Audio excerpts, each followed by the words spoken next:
రాష్ట్రంలో తక్షణమే బీసీ కుల జనగణన చేపట్టాలని బీసీ ఇంటెలెక్చువల్ ఫోరం డిమాండ్ చేసింది. బీసీ ఇంటెలెక్చువల్స్ ఫోరం నేతృత్వంలో హోటల్ మనోహరాలో బీసీ నేతలు సమావేశమయ్యారు. ఈ మీటింగ్లో ఎంపీలు ఈటెల, ఆర్ కృష్ణయ్య, మాజీ ఎంపీ విహెచ్, రాష్ట్ర నలుమూలల నుంచి కుల సంఘం నాయకులు పాల్గొన్నారు. ఈ సమావేశంలో పలు కీలక నిర్ణయాలు తీసుకున్నారు.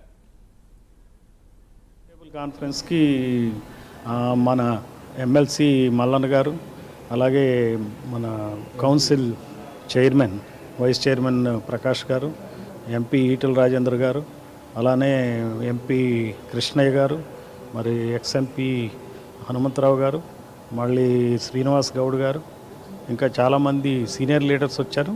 అట్లానే రాష్ట్రం నలుమూలల నుంచి వివిధ కుల సంఘాల నాయకులు వచ్చారు.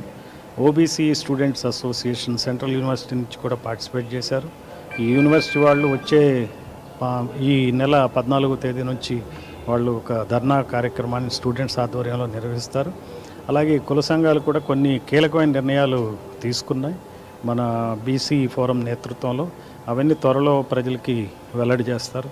సో ఈ కార్యక్రమంలో బీసీలు అందరూ రాష్ట్ర వ్యాప్తంగా అటు ఆంధ్రప్రదేశ్, ఇటు తెలంగాణ స్ఫూర్తిగా తీసుకుని ఖచ్చితంగా బీసీ కులగణనని బీసీల యొక్క రాజ్యాధికారం కోసం తొలిమెట్టుగా భావించి పార్టిసిపేట్ చేయాలని చెప్పి కోరుతున్నాను.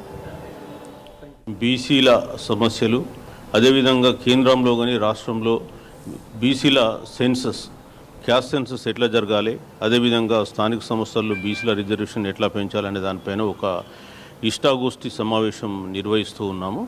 సో ఈ సమావేశం ముఖ్యంగా గత 3 రోజుల కిందట మా బీసీల సమస్యల కొరకు నిరాహార దీక్ష చేసినటువంటి 12 రోజులు నిరాహార దీక్ష చేసినటువంటి బత్తుల సిద్ధేశ్వర్ గారిని మేము నిరాహార దీక్ష ఉపసంహరించుకున్నామని అడిగినప్పుడు, వారు తర్వాత కార్యక్రమాన్ని ఎట్లా తీసుకెళ్తారని అడిగినప్పుడు, సో ఒక మేధో సదస్సు నిర్వహించి ఆ సదస్సులో మేము ఏం కార్యాచరణ రూపొందిస్తాం, భవిష్యత్తులో ఎలాంటి ప్రణాళికలు ఉంటాయనే దానిపైన సమావేశం నిర్వహించాలని అనుకున్నాం. ఇప్పుడు ఆ సమావేశం ఈరోజు నిర్వహిస్తున్నాం.